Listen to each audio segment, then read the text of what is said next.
Radhe Radhe everyone, welcome to the video of gold and bitcoin. बहुत समय हो गया है, मैंने चार्ट अच्छे से देखा हुआ नहीं है। तो इस वीडियो में देखते हैं क्या सिनेरियो बन रहा है और कहाँ पे अभी मार्केट चल रहा है करंटली। बहुत दिनों के बाद रिकॉर्ड कर रहा हूँ, आज बहुत दिनों के बाद मैं खुद चार्ट देख रहा हूँ। तो देखते हैं थोड़ा सा क्या चल रहा है मार्केट में। तो सबसे पहले मैं थोड़ा सा मेरा एक रनिंग पोजीशंस भी है तो उसके बारे में भी डिस्कस कर लेते हैं। एक्चुअली मेरा कुछ स्टॉक्स में होल्डिंग है तो उसके बारे में थोड़ा सा मैं बताता हूँ आप लोगों को। थोड़ा सा देखिएगा, जस्ट अ सेकेंड। हाँ जी, ये हमने पिछली बार भी डिस्कस किया हुआ था कि मैंने सुंदरम फाइनेंस को होल्ड करके रखा हुआ है। यहाँ पे देखेंगे तो 64,550 रुपीज़ का इन्वेस्टमेंट है। इन्वेस्टमेंट नहीं है एक्चुअली, ये तो ट्रेडिंग ही है। और उसके बाद में ये तो खैर ETF है। और ये अरबिंदो फार्मा जो है ना, उसका चार्ट देखिएगा आप लोग, कितना सही ब्रेकआउट हुआ था ना। ये स्टॉक्स मैंने कल ही अपने वॉच लिस्ट में रखा हुआ था, कल ही मैं देख रहा था कुछ चार्ट्स, तो मुझे ये बहुत सही दिख रहा था तो मैंने आज बाई किया हुआ था और आज ही बाई किया हुआ है। और यहाँ पे देखेंगे तो लगभग यहाँ पे मैंने हालांकि टॉप पे बाई किया है, फिर भी लगभग प्लस 1.86% अब चल रहा है। और ये तो खैर सिल्वर का ETF है तो ओवरऑल अच्छा चल रहा है। स्टॉक्स जो मेरा होल्डिंग्स है मैंने रखा हुआ है तो वो बढ़िया चल रहा है ओवरऑल। देखेंगे आज तो ये थोड़ा सा यहाँ पे अभी सुंदरम फाइनेंस ने धोखा दे दिया। ये हाईएस्ट देखेंगे ना तो 5% तक अप गया हुआ था और आज भी ये अभी 933 दिखा रहा है। आज सुबह में लगभग 2200 तक गया हुआ था और उसके बाद रिवर्स होकर फिर से 933 पे क्लोज हुआ है। ओवरऑल देखेंगे तो यहाँ पे 3200 का प्रॉफिट है। आज उसमें से 1600 का प्रॉफिट हमें देखने को मिल रहा है।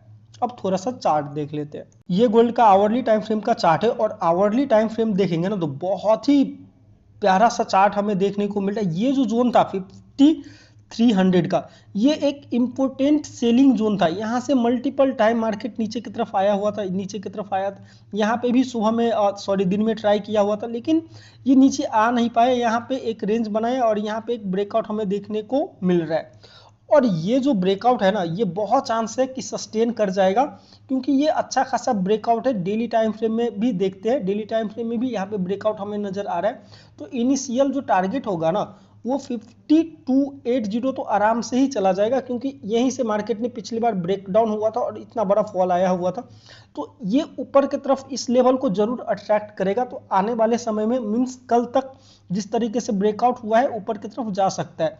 तो ये लोअर लेवल पे अगर कुछ मिलता है ना, इवन मैं अभी देख रहा हूँ चार्ट, अगर मुझे लोअर लेवल पे कुछ मिलता है यहाँ पे इस जोन के आसपास तो मैं बाई साइड के लिए प्लान कर सकता हूँ। हालांकि मैंने बहुत चार्ट देखा नहीं है ये हफ्ते, तो बिल्कुल भी मैंने ट्रेड नहीं किया हुआ है, चार्ट देखा ही नहीं है। लेकिन हाँ, अभी अगर मुझे कुछ सिनेरियो मिलता है तो मैं बाई साइड के लिए प्लान कर सकता हूँ। थोड़ा सा उसको ना डेली टाइम फ्रेम में देखते हैं। डेली टाइम फ्रेम में भी बहुत प्यारा सा यहाँ पे ब्रेकआउट हमें देखने को मिल रहा है। अगर यहाँ पे सबसे पहले ड्रॉ करेंगे ना तो यहाँ पे एक चैनल सा बन रहा है, यहाँ पे हायर हाई फॉर्मेशन है और एग्जैक्टली इस ट्रेंड लाइन को सपोर्ट लेके ऊपर की तरफ यहाँ पे देखेंगे तो ब्रेकआउट हमें नजर आ रहा है। और कहाँ से ब्रेकआउट हो रहा है, जहाँ से पिछली बार इस जोन को ब्रेकआउट हुआ था एग्जैक्टली इस पे ही बेस बनाए और यहाँ पे 4 कैंडल सेम लेवल पे ही था और ये कैंडल अभी यहाँ पे ब्रेकआउट हमें देखने को मिल रहा है। अगर ये कैंडल ऊपर की तरफ क्लोजिंग कर देता है तो कल तक हमें एक अच्छा खासा बिग कैंडल देखने की संभावना ज़्यादा लग रही है क्योंकि इनिशियल जो टारगेट रहेगा ना, हालांकि हमें तो डेली टाइम फ्रेम के अकॉर्डिंग 53 आराम से ही दिख रहा है। 53 जो जोन है ये वाला 5300, यहाँ तक तो आराम से ही जाएगा। लेकिन लोअर टाइम फ्रेम में देखते हैं ना तो 5280 ये एक इम्पोर्टेंट जोन बन जाता है क्योंकि यहीं से ब्रेकडाउन हुआ था। तो बहुत चांस है धीरे धीरे करके इस लेवल तक आए। अब उसको थोड़ा सा और लोअर टाइम फ्रेम में देख लेते हैं। हाँ जी, ये डेली आवरली टाइम फ्रेम का चार्ट है और जैसा हम डिस्कस कर रहे हैं कि ये धीरे धीरे करके ऊपर की तरफ ही जाएगा। मैं देखता हूँ अभी चार्ट लोअर टाइम फ्रेम में भी अगर कुछ सिनेरियो बनता है ना तो यहाँ पे मैं बाई साइड के लिए प्लान कर सकता हूँ। ये 15 मिनट का टाइम फ्रेम का चार्ट है और 15 मिनट में भी यहाँ पे देखेंगे तो ब्रेकआउट हुआ, रिटेस्ट हुआ और ऊपर की तरफ जा रहा है।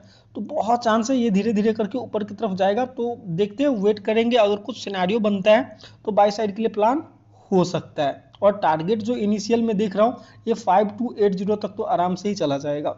तो कॉइन में यहाँ पे अगर देखेंगे तो इस जोन को ब्रेकआउट करके मार्केट फेलियर हो गया, फिर नीचे यहाँ पे बेस से ऊपर की तरफ जा रहा है और जिस तरीके का ये 2 कैंडल है ना, बहुत चांस है ये धीरे धीरे करके ऊपर की तरफ चला जाएगा, इस लेवल तक तो चला ही जाएगा, लेकिन यहाँ पे बाई करना थोड़ा सा रिस्की हो जाएगा क्योंकि ऑलरेडी मार्केट जा चुका है ये 2 कैंडल में ही।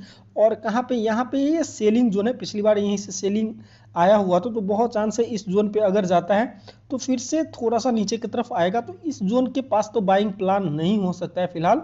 अगर इस जोन पे कुछ दिखता है तो सेल साइड के लिए प्लान हो सकता है। हालांकि मैं बिटकॉइन ज़्यादा देखता नहीं हूँ और मैं गोल्ड में ही ट्रेड करता हूँ, अगर करता हूँ तो बिटकॉइन में मुझे बिल्कुल भी ट्रस्ट नहीं होता है, बहुत ज़्यादा दिमाग खराब हो जाता है।